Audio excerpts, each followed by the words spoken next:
Larry Wilson, a kid from Wrigley, Idaho, was the St. Louis Football Cardinals' 7th-round draft choice in 1960 out of the University of Utah. He was drafted as a quarterback, but converted to safety. Larry, along with defensive coach Chuck Drulis, developed the safety blitz. No one had ever tried that before, something commonplace now in the NFL. Larry played with an abandon and courage that was an inspiration to everyone who played around him. Some opposing quarterbacks still wake up in the middle of the night and see number 8 coming into their face mask. He was an All-NFL 6 times, played in 8 Pro Bowls. He finished his playing career with 52 interceptions, including the one that fans still talk about, an interception with casts on both of his broken hands.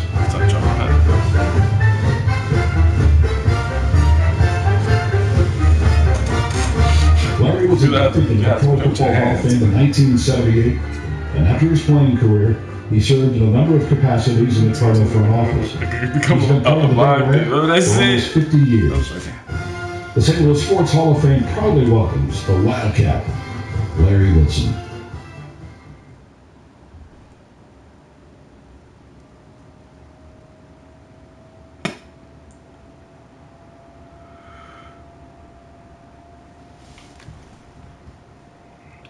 And now we get a peek at some of the top players here for this Madden Ultimate Team match. Hall of Fame safety, Larry Wilson. It's really something to hear guys discussing defensive people, and when Larry's name come up, everybody speak at one time. Oh yeah, well Larry did, and that's the mark of a real champion. Larry was just a man's pro. I never will forget playing against him, and he had a cast on his hand. And I looked at him and I said, well, that kind of tells me something about this guy. Courageous Larry Wilson playing with 2 broken hands. Pirates Nelson's pass and returns 34 yards to the Pittsburgh 3.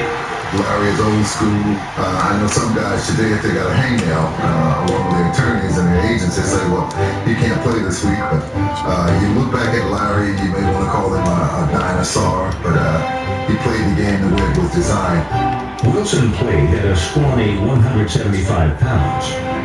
He was a small-town kid from Wrigley, Idaho, and he played running back at the University of Utah.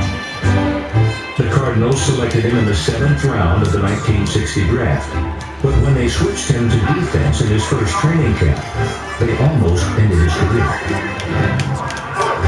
The Cardinals had traded Dick Nitrain Lane to Detroit, and they're looking for a right corner. They stuck me out there. We played in a preseason game in Baltimore, and here I am, a rookie, playing against Johnny Unitas, Raymond Berry. He was up against an old vet that day. We were in our prime, so I gave him one good move, and we got our touchdown, and they put Larry at safety, I think, next week. So I made a contribution. Larry Wilson went on to become pro football's best free safety. He was voted into 8 Pro Bowls, and he still holds the Cardinals' record with 52 career interceptions. I never thought of Larry as having great speed. I never even thought of him as having great quickness. But it was always there. And after he got there, he hit you. Hard. The Cardinals utilized Wilson's aggressiveness by creating a new tactic, the safety blitz. It was a devastating weapon, an innovation that changed NFL defenses forever. And Larry Wilson was its cutting edge. He'd be way back deep, and then all of a sudden, the next time you blink, he's up on the line of scrimmage ready to go. And he had a lot of courage, because we thought if we ever got a chance and he came through there, I had my plan made. I was going to kill him. It was amazing to look at the quarterback's faces. One of the things I used to laugh about is you can make a quarterback stutter for sure up there. I even remember John Brody underneath the center. He'd wink at you because he knew that we had him. Even before the play started that we were going to get on him. Larry Wilson delivered some punishing blows, and over the course of his 13 seasons, he absorbed his share as well. But for a career Cardinal, never playing on a championship team was the worst thing of all. Well, there was some frustrations in it a bunch. You go out to win the games and to win championships, and I always felt that if I contributed my best out there, that we'd have a chance to win games, and that's why I played so hard all the time.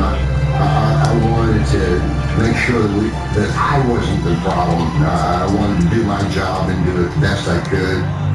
Wilson's retirement is the end of an era in Cardinals football. For 4 decades, he was the face of the organization, as a player, as personnel director, and general manager. He was even head coach for 3 games in 1979. He was so revered in St. Louis that in his final season as an active player, the fans collected $80,000 to erect a statue of Larry Wilson to stand beside the statue of Stan Musial outside Busch Stadium. Wilson humbly declined the honor and instead suggested the money be donated to the Children's Hospital of St. Louis. But in 1978, Larry Wilson finally did have his likeness cast in bronze when he was inducted into the Pro Football Hall of Fame. I can say to you, what was the most important thing in my life when I was playing football? I had fun. I enjoyed it. I was like Ray Nitschke. I like to hit people. I would say to you that this is a great game. This is the epitome of what every one of us played for, to be standing in front of this shrine and to say what it really means to me is probably the single most important thing that has ever happened to me in football. And I thank you very much. I think a statement that my career made is that it really doesn't matter where you come from. Yeah, if you enjoy something and you work at it, then you can achieve your goal. Another try after the first down sack. Stafford got a man. It's Brown. I always laugh when people say, what's the toughest? Number 9 draft steal of all time, Larry Wilson. Longfellow has a line in one of his poems, and he says that in life a man must be either the anvil or the hammer. And Larry Wilson was both.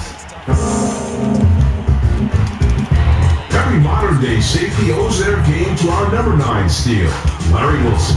Why in the world he lasted to the 7th round? Actually, a lot had to do probably with his size. Larry Wilson was such a unique physical specimen, and he was so little, he was so wiry.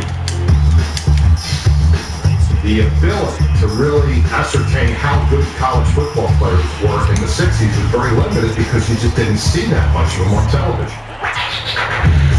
Due to the lack of film, the Cardinals didn't draft Wilson until the 7th round.